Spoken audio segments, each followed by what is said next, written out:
je salue tout le monde comme d'habitude et tous mes respects à tous les EPV qui, malgré les charges de la vie, s'emploient, n'est-ce pas, à entretenir les Ivoiriens et la sous-région. Merci beaucoup. Bon courage. Vraiment, ne lâchons pas le morceau. Je voudrais, avant de commencer, me demander si le projet de communication sur le financement du parti est toujours en vigueur ou pas? Bon, selon moi, puisque déjà, on n'a pas eu les gens qu'il fallait, et déjà, la dernière fois, vous avez donné votre avis, et il y a le frère Premier ministre qui avait donné son avis, et on avait déjà organisé, j'avais déjà mis ça, la thématique, sur une bande. Moi, j'estimais déjà que le débat, il était clos, parce que chacun avait donné son avis. Oui. On pensait qu'on allait trouver des personnes extérieures pour peut-être animer avec peut-être une nouvelle du 3e niveau. Ah, d'accord. Voilà, c'est à cela qu'on pensait, mais bon, puisque les avis ont été déjà donnés et on a déjà fait une émission avec, c'est pourquoi j'ai estimé qu'il ne fallait plus vraiment vous embêter, en fait. Ah, ok. Ah, d'accord. Bon, mais là, j'ai compris parce que j'ai malheureusement perturbé votre intervention la fois dernière. Non, il n'y a pas de problème. Ça va quand même un peu. Non. Il n'y a pas de... Non. Merci. Non. Merci pour votre compréhension. Il n'y a pas de problème. En fait, bon, je voudrais ce soir, et je vois que c'est récurrent quand même dans les communications, quand j'écoute, les gens sont préoccupés par l'engagement, l'apport de certaines personnes dans le RHDP qui faiblit et qui même affecte le fonctionnement du RHDP. Et je voudrais être sincère avec vous, en tout cas je le pense, je le crois, c'est vrai. Il y a des attitudes qui fâchent, il y a des gestions qui sont pas, en tout cas par rapport à notre président, qui ne sont pas acceptables. Et je reviens là-dessus pour dire que c'est en cela que c'est important que nous devons saisir cette opportunité qui est le financement du parti. Figurez-vous, le RHDP a un statut, et dans ce statut, dans ces statuts,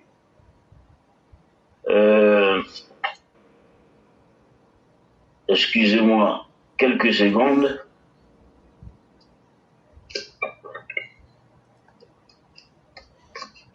Je n'étais pas du tout prêt parce que je viens de l'hosto, de l'hôpital. Mais je trouve que ça devient très préoccupant, ce sujet.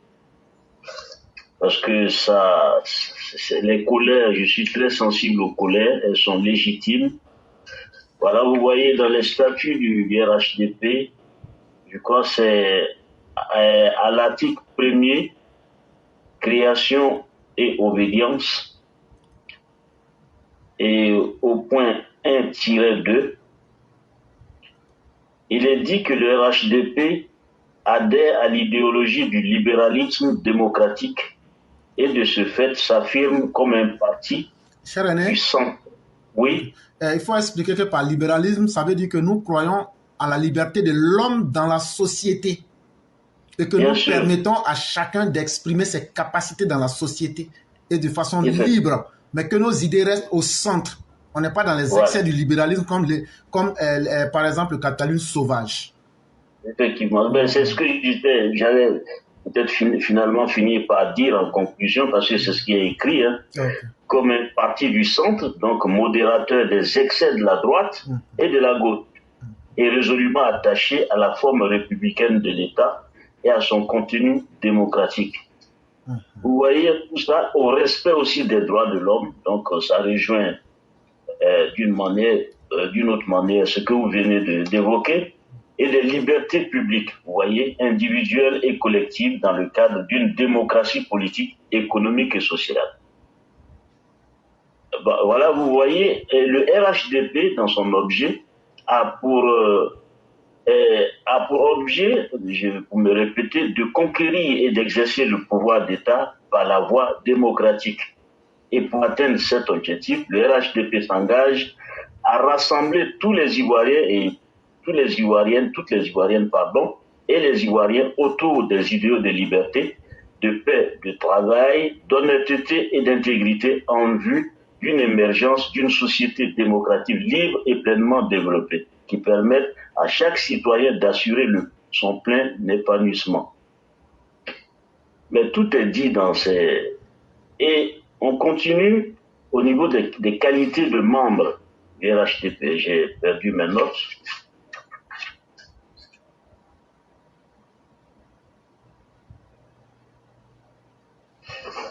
Ça va être très compliqué. Peut-être que je reviendrai dans une autre intervention là-dessus.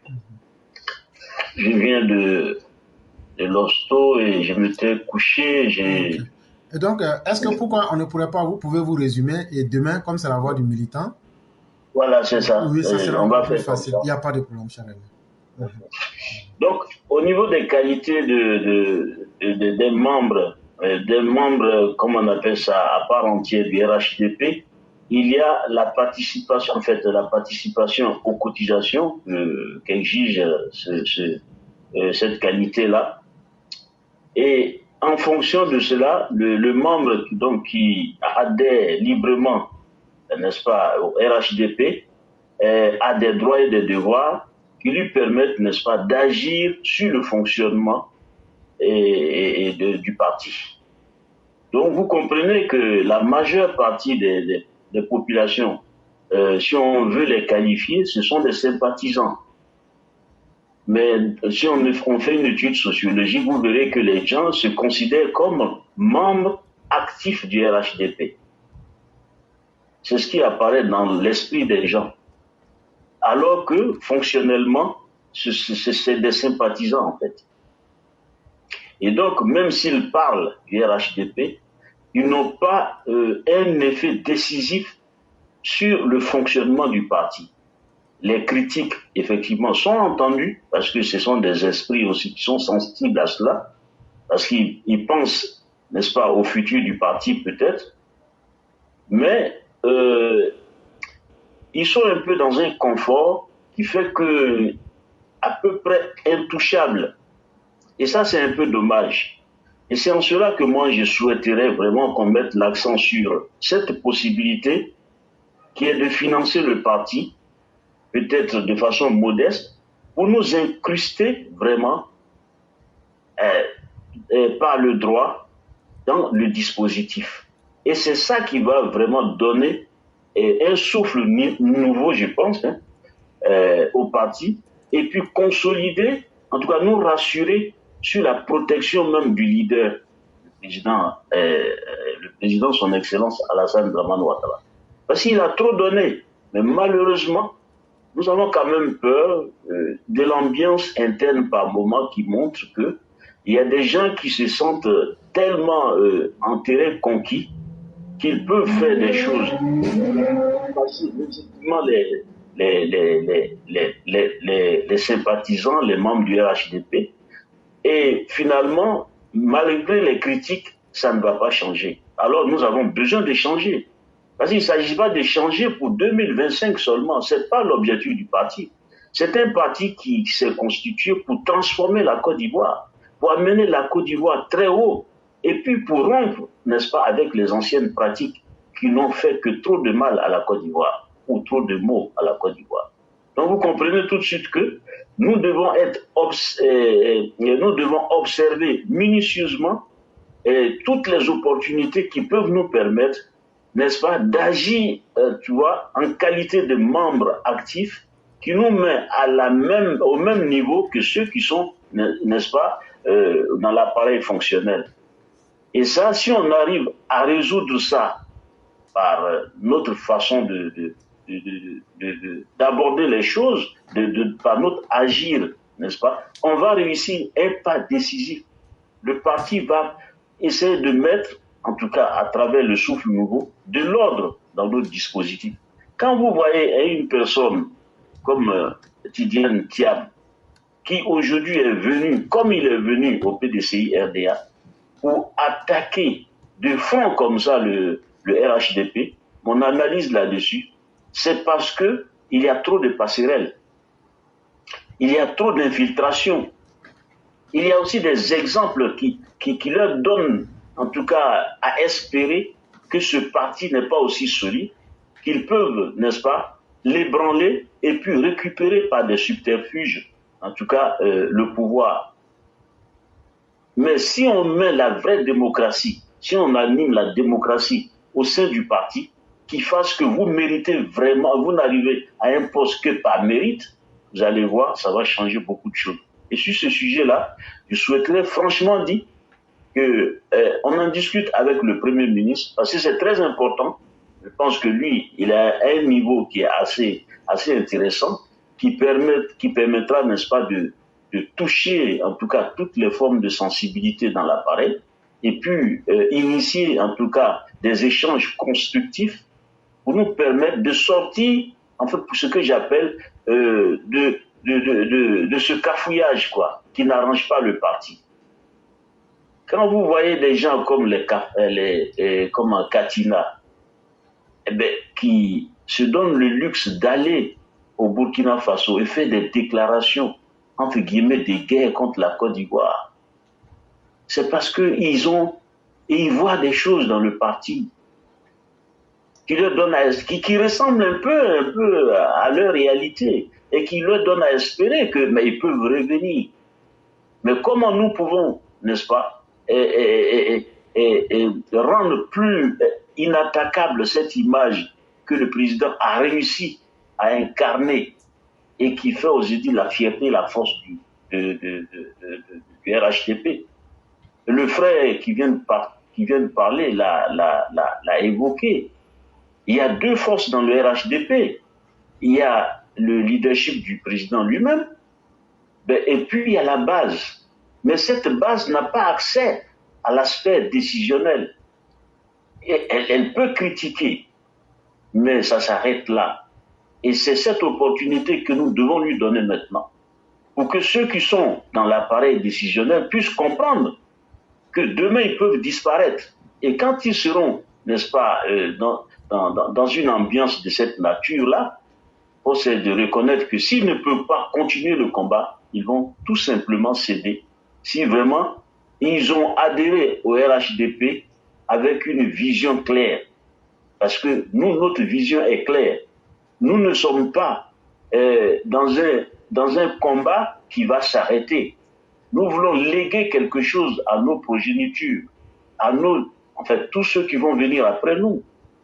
Nous voudrons que ce parti-là s'inscrive dans la dynamique du progrès.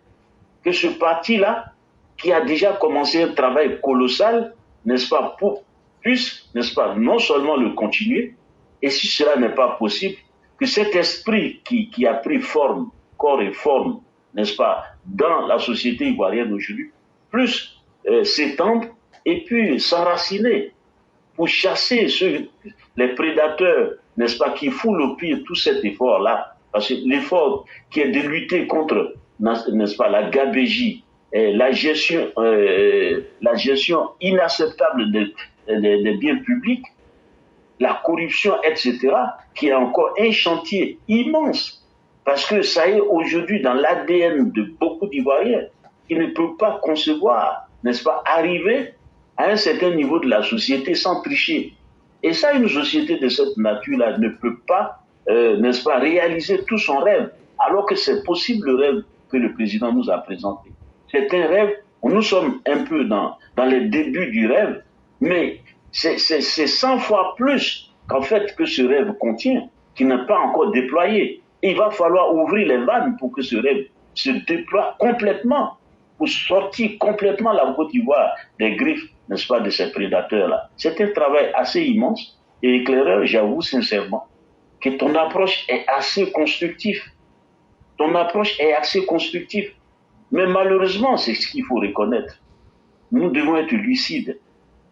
Nous n'avons pas dans notre navire que des gens bien, que des gens qui ont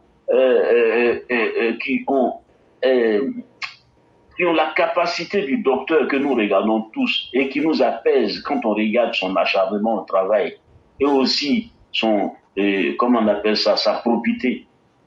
Mais il va falloir créer des contre-pouvoirs au niveau du RHDP, mais qui ne sont pas des contre-pouvoirs, n'est-ce pas, au sens de critiquer, de ne pas avoir des effets réels sur le fonctionnement du RHDP, mais que ce soit des gens qui comptent, qu'on ne peut pas aussi contourner. Et ça, cette ouverture-là, nous l'avons aujourd'hui, et j'invite le Premier ministre à nous aider dans ce sens-là, à vraiment faire passer cette idée-là, de ne pas aussi, de faire attention, de ne pas trop blesser ces anciens qui ont aussi à un moment donné, à un moment donné de la vie du parti, apporté beaucoup de choses.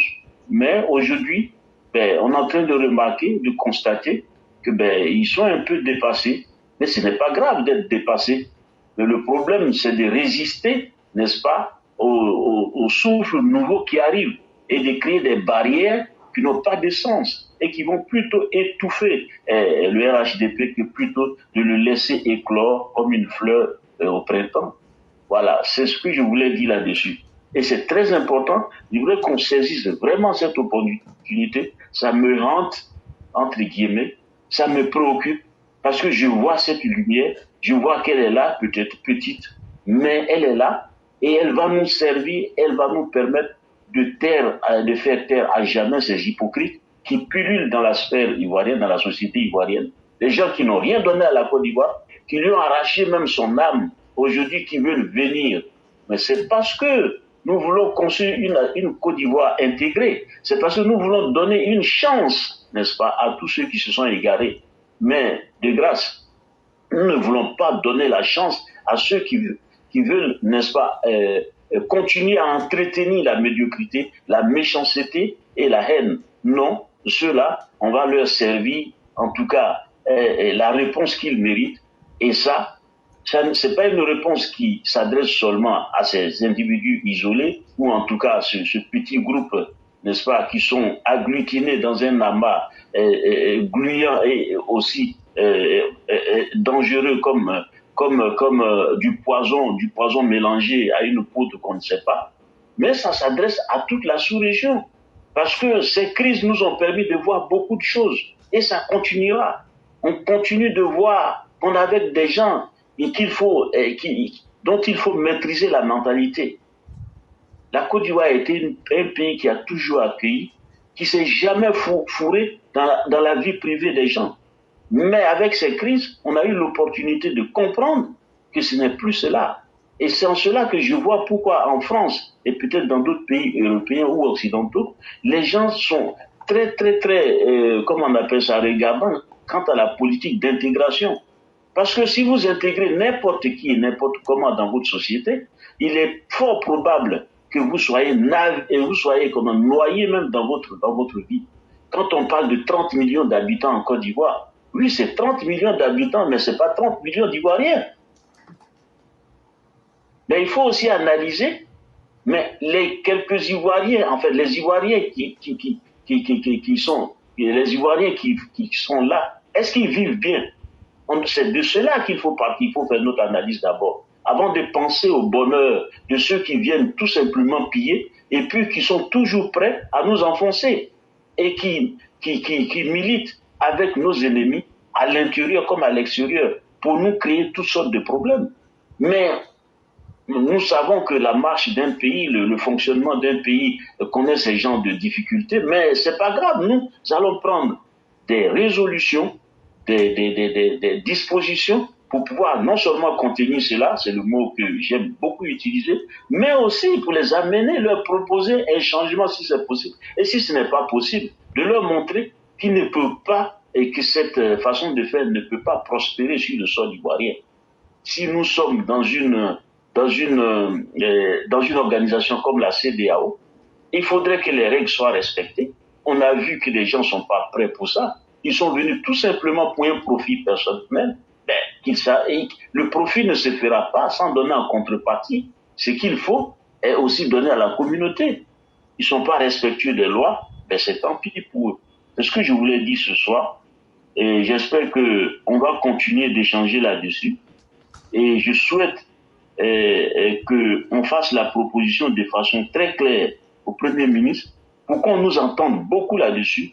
Parce que la base doit être une force qu'on doit entendre et ces critiques, ces analyses doivent compter dans les décisions du parti, dans l'orientation de la politique du parti. Sinon, nous allons soutenir un parti qui, un jour, va nous placer devant une sorte d'humiliation qu'on pourra difficilement, en tout cas, consommer. Voilà, c'est ce que je voulais dire ce soir. J'espère que ça va être utile pour nous amener vers plus de prospérité et donner vraiment du sens au travail que le président est en train de déployer sur le terrain. Et je terminerai ce soir par quoi? Par une préoccupation que j'ai pas vraiment évoquée, mais certains l'ont pris, mais c'est peut-être passé sous silence mais c'est un sujet qui me tient à cœur. C'est la problématique de l'assainissement en Côte d'Ivoire. Quand je vois tout ce travail qui est fait par le président et son équipe, quand je vois cette transformation du pays, les réalisations des qualités qui sont réalisées dans ce pays, et quand je vois le niveau de la politique d'assainissement dans notre pays, j'ai vraiment honte et j'ai vraiment mal. Les ouvrages ne sont pas bien entretenus. Il faut les entretenir très bien et les valoriser. Il faut qu'il y ait une politique d'assainissement vraiment digne des pays développés. Parce que nous sommes à ce niveau. Il faudrait qu'on entretienne nos infrastructures. C'est quand même écœurant de voir que des bitumes étalés sur des kilomètres, on trouve des trous là-dedans, ou bien du sable qui envahit le bitume, ou bien c'est la saleté. C'est vraiment... Et ça, on pouvait le tolérer jusqu'à un moment donné, c'est-à-dire quand Laurent Gbagbo avait fraîchement quitté le pouvoir, on pouvait l'accepter. Mais au niveau, c'est-à-dire, après 13 ans de pouvoir, je pense qu'il y a du laxisme là-dessus. Et le RHDP doit se saisir de ce problème-là pour y apporter la vraie solution. Nos infrastructures doivent être entretenues. Et c'est pour cette raison qu'on crée des fonds comme des fonds d'entretien routier. Et j'assistais, en fait, j'avais un ami gabonais qui est professeur à l'université Omar Bongo d'ailleurs, et pendant la soutenance de sa thèse, on a parlé de ça. C'est-à-dire les pays africains engloutissent des sommes colossales dans des infrastructures, et puis ils ne prévoient pas les rénovations et les entretiens. La maintenance, je veux dire. Ce n'est pas normal. À un moment donné, est-ce que c'est un problème de conception esthétique? Est-ce qu'on n'est pas sensible au beau? Est-ce que vraiment les gens ils voient pas la dégradation honteuse que souvent des infrastructures de qualité qui existent dans des pays développés, qui sont bien entretenus, qui font d'ailleurs leur fierté, ils voient pas cette dégradation au point de s'en indigner. Maintenant, il est temps qu'on s'en préoccupe et que vraiment ça se traduit dans la réalité et qu'on travaille sur la beauté de nos pays. Nos pays doivent être entretenus et nous en avons les moyens. Et il y a des gens qui, par moment, utilisent ces moyens-là à des fins personnelles. C'est toujours le chapitre de la corruption. Ce n'est plus acceptable. Ce n'est plus acceptable. C'était la problématique de l'assainissement que j'évoque. Et bien d'autres sont des moyens pour poser encore d'autres aspects de notre vie sociale et économique. Quand vous faites aujourd'hui l'état des sanitaires dans les foyers ivoiriens, c'est lamentable. C'est lamentable. C'est pas du tout propre. Pour la plupart, les 99%. Ça, l'État doit s'y intéresser. L'État doit s'intéresser. Je parle du RHDP. Parce que c'est aujourd'hui eux qui ont vraiment montré qu'ils sont pour la Côte d'Ivoire. Je ne parle pas de ceux qui viennent pour faire un match retour, entre guillemets, pour moi, c'est pas un programme de gouvernement, ça. C'est une honte, d'ailleurs, que d'être dans cette posture-là. Mais le débat n'est pas là aujourd'hui. Donc, j'appelle le Premier ministre, j'appelle l'équipe de EPV de multiplier les communications là-dessus. Il faudrait qu'on entretienne le pays. Il faudrait qu'on entretienne le pays. Des infrastructures de qualité qui sont construites, et puis on les laisse se dégrader. Les caniveaux ne sont pas bien nettoyés, et quand on les voit, c'est rempli d'immondices. Non, notre pays ne peut plus continuer à supporter cette image-là. Ça contredit, n'est-ce pas? Ça met à mal tout le travail, c'est-à-dire l'honneur que ce président nous a fait de réaliser tout ça. Non. Si nous sommes du RHDP, si nous sommes à la SANIS, nous devons nous indigner et proposer des solutions crédibles pour ça. Moi, je dis, quand je rentre dans des quartiers comme Abobo, quand je rentre dans même à Cocody, parfois c'est honteux.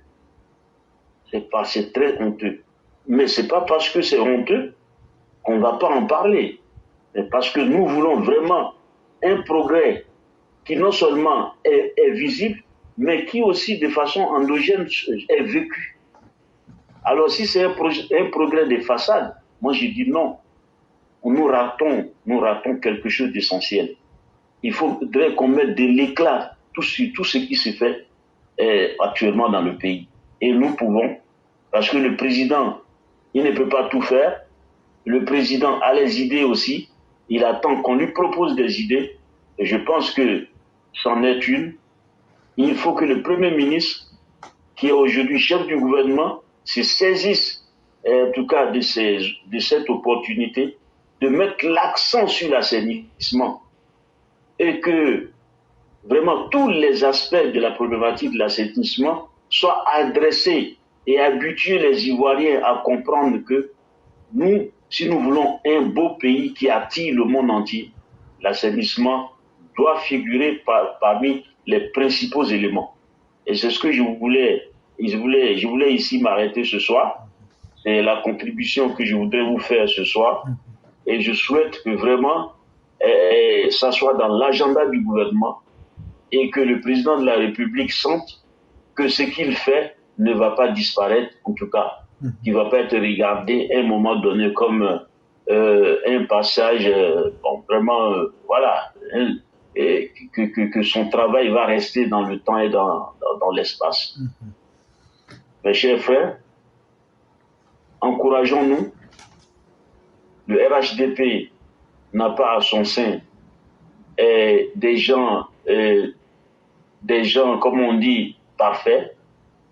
Il y a des gens qui ont plus de qualités que d'autres, mais nous devons nous observer entre nous et nous mettre dans les positions de contribuer à nous améliorer collectivement.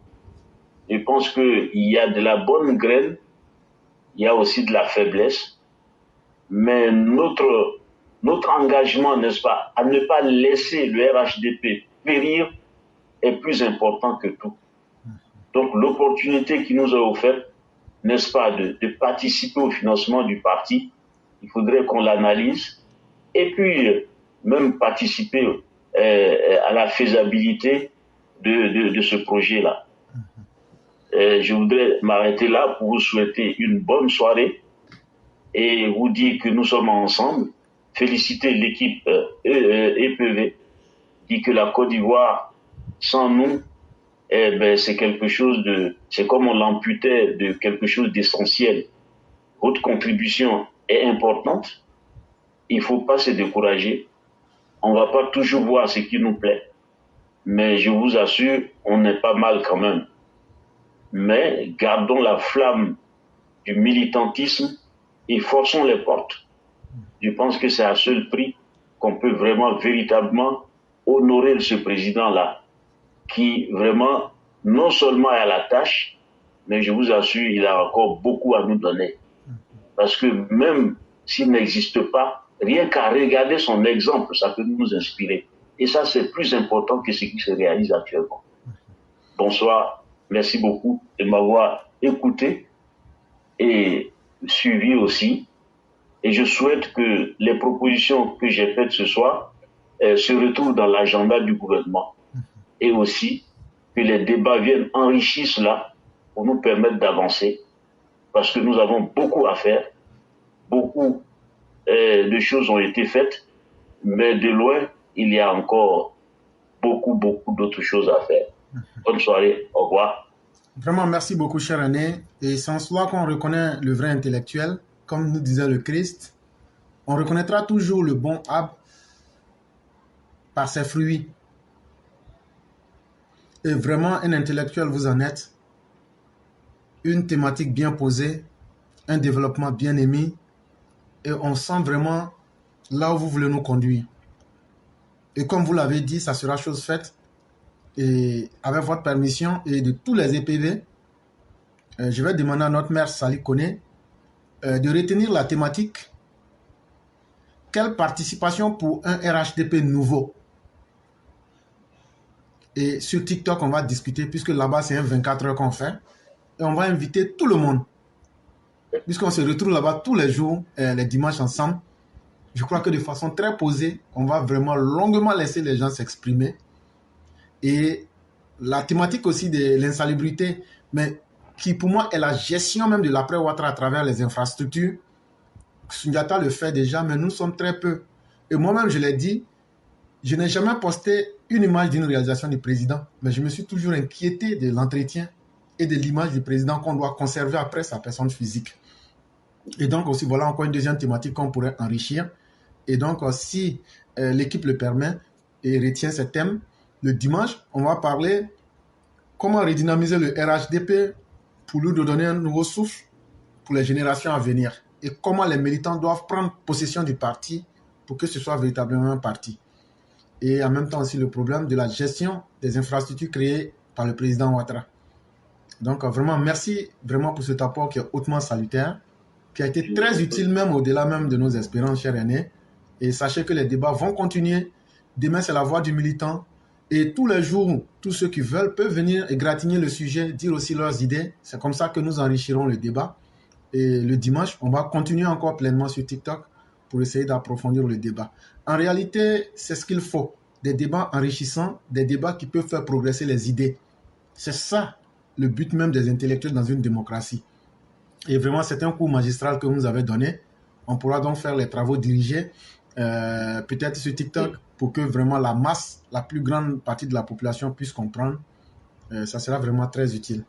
Et donc, en 1 ou 2 minutes, on va vous laisser faire la conclusion. Je dis merci à tous ceux qui nous ont suivis. Il y a notre mère Banti qui se cache. Une très jolie femme. C'est une de nos mamans. Mais tu te caches là, mais moi, je te vois. Donc, vous avez tous nos respects. Et elle est très intelligente en tant qu'intellectuelle. Voilà. Donc, chère Année, on va vous laisser faire la conclusion en 1 ou 2 minutes. Oui. D'accord. Merci beaucoup. Merci à tout le monde. Et comme conclusion ce soir, je voudrais vraiment rassurer, et comme je le fais, et bien d'autres personnes, je voulais rassurer tout le monde. Nous avons un joyau dans la main. Le RHDP, c'est un joyau.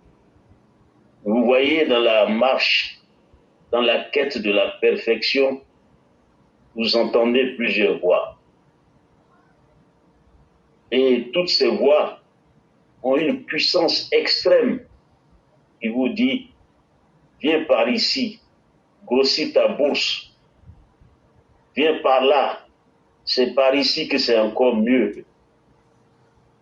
Quitte cette trajectoire rectiligne, parce que ça te trompe. Mais en réalité, si vous cédez à tous ces appels, vous n'allez pas réaliser le projet qui vous tient à cœur, qui est de donner à l'Ivoirien sa fierté, sa dignité, et le sortir de toute forme, n'est-ce pas, d'obscurantisme et de misère, pour lui faire réaliser ce qu'il pensait irréalisable, c'est-à-dire son bonheur, tellement matraqué par les réalités de la vie, tellement trompé par ses concitoyens, tellement désespéré par le mensonge autour de lui, tellement désespéré par des promesses non retenues, tellement désespérés par le nombre et, n'est-ce pas, le foisonnement des personnes sans valeur et qui s'érigent, n'est-ce pas, en protecteurs de la nation. Et vous voyez dans cette ligne rectiligne, le président de la République. Nous avons le président de la République.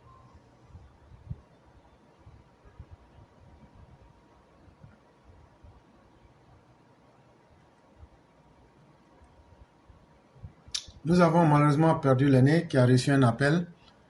Ce serait là que nous allons nous arrêter aujourd'hui. Nous disons merci infiniment à tous ceux qui nous ont suivis. Demain, ça sera un autre jour avec ses bonheurs, ses déboires. Mais continuons de croire dans la vie parce que, comme disait quelqu'un, ceux qui vivront sont exactement ceux qui maintiennent le conatus.